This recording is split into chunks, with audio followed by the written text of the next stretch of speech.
अकेला खाओ पता है अपन घर वाला तो नहीं खिलाओ काबर क्यों दिनों दिन में एकदम माऊ जैसे ऐसे फूलत जाते।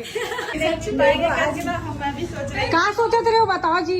हम लोग सोच रहे थे कि कभी मिल पाएंगे कि नहीं, लेकिन हम लोग के लिए अनएक्सपेक्टेड हो गया आज। ऐसा क्या?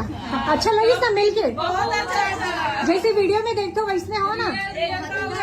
बहुत अच्छे। हाँ थैंक यू सो मच। और सबसे ज्यादा थैंक यू सो मच एक लिए कि तुमने इतना सारा चॉकलेट लेके आओ यार मोर बर। अकेला खाओ पता है अपन घर वाला तो नहीं खिलाओ काबर क्यों दिनों दिन में एकदम माऊ जैसे ऐसे फूलत जाते पता है। एक वजह से पूरा अकेला खाओ और थैंक यू सो मच तुम्हें लेके आया। बहुत अच्छा लगी स्मोला भी तुहर मन से मिल के एकदम दिल खुश हो गए। और स्पेशली तुमने दोबारा आया मोर लिए ना वो चीज तो और अच्छा लगी से यार। Thank you. ठीक चलो बाय बाय। बाय आपको भी। बाय। ओ बाय।